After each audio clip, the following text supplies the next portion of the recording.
Mensajes positivos. Estamos en el viernes de la quinta semana de Cuaresma, esa quinta semana que se conoce como la Semana de Pasión. Hoy era tradición que se hacían los altares a la Dolorosa. Antes, hoy el día de Nuestra Señora de los Dolores, se cambió a septiembre, pero antes era en este día. Y era costumbre que se hacían altares a la Dolorosa y se hacía un agua especial, jamaica, y le ponían así rayadita, ¿cómo se llama? Zanahoria y lechuga. Y la gente llegaba a las casas a ver los altares y decía, ya lloró la Virgen, y les daban un vaso de agua. Hoy día que ya lloró la Virgen. En el Evangelio en estos días hemos estado viendo cómo en torno a Jesús se va cerrando un círculo de odio, de intolerancia, un círculo que acabará acabando con la vida del joven maestro de Nazaret. Hoy tenemos en la primera lectura Jeremías. Ya sabemos, siempre que sale Jeremías va a ser algo terrible, va a ser una queja, va a ser un lamento, va a ser algo muy fuerte. Hoy dice Jeremías 20 del 10 al 13. Yo oí el cuchicheo de la gente que decía, terror por todas partes. Denunciemos a Jeremías, vamos a denunciarlo. Todos los que eran mis amigos espiaban mis pasos. Esperaban que tropezara y cayera diciendo, si se tropieza y se cae, lo venceremos y podremos vengarnos de él. Pero el Señor, guerrero poderoso, está a mi lado. Por eso mis perseguidores caerán por tierra y no podrán conmigo. Quedarán avergonzados de su fracaso y su ignominia será eterna e inolvidable. Señor de los ejércitos, que pones a prueba al justo y conoce lo más profundo de los corazones, haz que yo vea tu venganza contra ellos, porque a ti he encomendado mi causa. Canten y alaben al Señor, porque Él ha salvado la vida de su pobre de la mano de los malvados. Jeremías fue un profeta que le tocó una época muy tremenda, la época en que cayó Jerusalén, y él tenía que hablar claro y decir que Jerusalén iba a caer por causa de los pecados del pueblo. Y el pueblo se animaba, decía que no va a pasar nada, pero Jeremías les hablaba muy fuerte, por eso había mucho odio contra él. Y como dice aquí, pues era tanto odio que hasta sus propios amigos espiaban sus pasos. En torno a Jesús también fue creciendo así un círculo muy, muy fuerte, muy intolerante. Y presente en el Evangelio tomado de Juan 10, 31, 42 vemos. En aquel tiempo, cuando Jesús terminó de hablar, los judíos cogieron piedras para apedrearlo. Jesús les dijo, he realizado ante ustedes muchas buenas obras de parte del Padre. ¿Por cuál de ellas me quieren apedrear? Le contestaron los judíos, no te queremos apedrear por ninguna obra buena, sino por blasfemo, porque tú, no siendo más que un hombre, pretendes ser Dios. Cuando Jesús decía, yo soy, era una alusión muy clara al Yahvé, y los otros se daban cuenta. Y entonces dice Jesús, ¿no está escrito en su ley? Yo les he dicho, ¿ustedes son dioses? Ahora bien, si ahí se llama dioses a quien fue dirigida la palabra de Dios y la Escritura no puede equivocarse, ¿cómo es que a mí, a quien el Padre consagró y envió al mundo, me llaman blasfemo? Porque he dicho, soy hijo de Dios. Si no hago las obras de mi Padre, no me crean. Pero si las hago, aunque no me crean a mí, crean a las obras, para que puedan comprender que el Padre está en mí y yo en el Padre. Trataron entonces de apoderarse de él, pero se les escapó de las manos. Luego regresó Jesús al otro lado del Jordán, donde Juan había bautizado en un principio, y se quedó allí. Muchos acudieron a él y decían, Juan no hizo ningún signo, pero todo lo que Juan decía de es verdad, y muchos creyeron en él ahí. Pues sí, creyeron, aunque al rato lo abandonaron, ¿verdad? En torno a Jesús va creciendo pues toda esa intolerancia, todo ese odio. Esa intolerancia, ese odio sigue existiendo actualmente con los que creen en Dios. Acuérdense cuando Pablo perseguía a los cristianos, Jesús le dijo, ¿por qué me persigues? ¿Quién eres, Señor? Soy Jesús al que tú persigues. Porque Jesús sigue siendo perseguido en la persona de sus seguidores. El siglo XX es el siglo de los mártires. En el siglo XX hubo más mártires que en todas las persecuciones de Roma, y sigue habiendo. Actualmente en los países árabes pues es un foco de martirio tremendo. Hay mucha intolerancia contra los cristianos. Y sin embargo, los cristianos siguen estando ahí firmes en su fe. Ay, hermanitos, hermanitas. Y aquí nosotros tan a gusto. No, ni tan a gusto, porque también hay otro tipo de persecución. A veces el que te ignoren, el que se burlen de ti, el que te pongan apodos, la santita, la mosquita muerta, es un modo de persecución también, ¿verdad? Qué duro. Y sin embargo, pues tenemos que dar testimonio de Cristo. Tenemos que seguir al Señor en su cruz para alcanzar con Él la gloria de la resurrección. Seguir al Señor y sufrir junto con Cristo para un día triunfar junto con Él.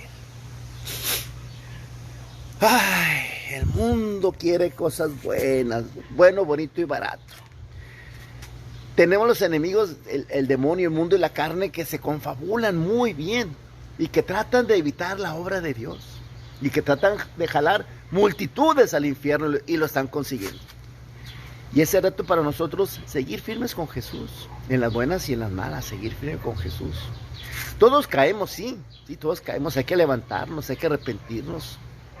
Ojalá que eso que nos queda de la Cuaresma, esa semanita, ya prácticamente vamos a empezar la Semana Santa, pues sea un medio para que nosotros crezcamos más en el amor, crezcamos más en el conocimiento de nuestro Dios, que tanto nos ama, y que todo lo que pasó, lo pasó por nuestro Hijo.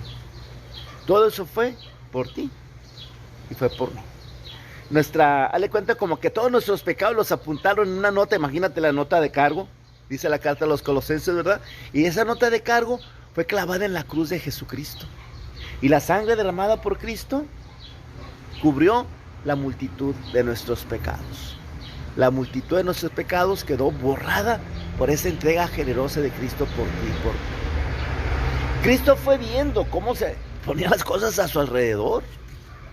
Y Él pudo haber sido prudente, haberse retirado, como en algún momento se retiró y tuvo que salir de la tierra de Israel. Pero llegó un momento en que Él intuyó, en que Él se dio cuenta que ya tenía que darle para adelante. Se dio cuenta que venía el momento y se los anunció a sus discípulos, ¿no? Vamos a Jerusalén y va a pasar esto. Dice el Evangelio según San Juan, cuando en el capítulo 11, cuando les dice que van a ir a ver a Lázaro porque está enfermo. Le dice, oye maestro, sí, te acaban de que por poquito te apedrean, refiriéndose a esta ocasión, por poco te apedrean, ¿cómo vamos a regresar a Judea? Y dice Jesús, pues es tiempo, el día tiene 24 horas y hay que aprovecharlas, y es el tiempo. Y entonces dice el mellizo Tomás, vamos con Él y muramos con Él. Estaba clara que la cosa estaba así, era de muerte, era muy serio lo que estaba por pasar. Pero Jesucristo con valentía va y se entrega.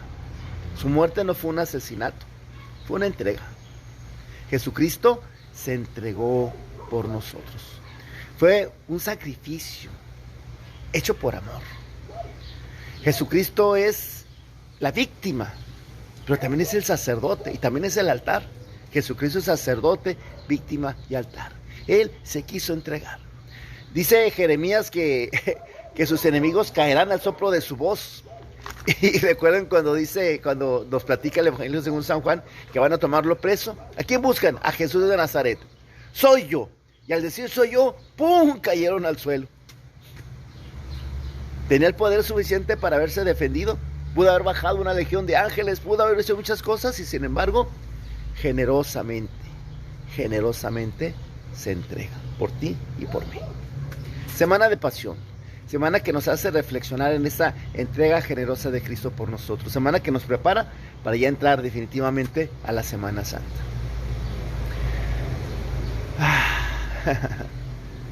Que sepamos nosotros prepararnos en estos días, dar más tiempecito a la oración, intensificar nuestra oración, agarrar más la Biblia para leer otra vez los relatos de la pasión. Todos los relatos de la pasión hay que leerlos. Alguien me preguntaba una vez, ¿cuál es el relato que me aconsejas que lea?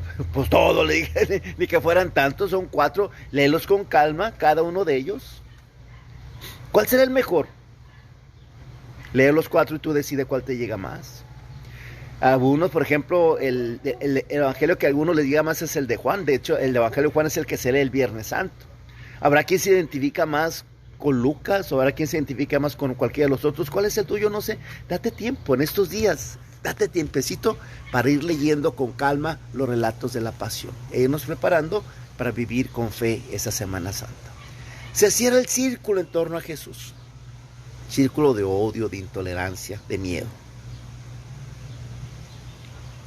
En tu corazón, ¿es ese círculo abierto o está cerrado? Vamos a pedirle mucho al Señor que nos dé la gracia de aprovechar esto un poquito que nos queda para la Semana Santa, para que podamos vivirla de un modo que podamos experimentar más claramente la Pascua. Acuérdense, la pasión de Cristo fue camino a la Pascua. La cruz fue camino al triunfo, a la gloria. Ojalá que nosotros sepamos participar de él. Ayúdame a conocer ese mensaje. Ya sabes que aquí voy viendo lo que día a día la liturgia nos va sugiriendo para conocer mejor la palabra de Dios y nuestra religión. Comparte ese mensaje, etiquétalo. Si estás en Facebook, ponme un comentario aquí abajo para que más gente pueda verlo. Te invito a que ese postulado que es mío, también lo hagas tuyo. ¿Qué tarea podemos tener el día de hoy? Bueno, voy a sugerirles una tarea. Empieza a leer los 4 relatos de la pasión. Empieza a verlos despacito, el que quieras, empieza por el que quieras. No son tan largos, no son tan grandes, un día los puedes ver los 4. Empieza a verlos y empieza como a ver con cuál te identificas tú más. ¿Cuál es el que te va a servir para que estos días tú lo tomes más así para que lo puedas meditar? Muy interesante que pudieras escoger de los 4, cuál es el que sientes que te llega un poquito más. Tarea pues, date tiempecito al ir leyendo los 4 relatos de la pasión, a ver con cuál te identificas tú un poquito más. Mensajes positivos.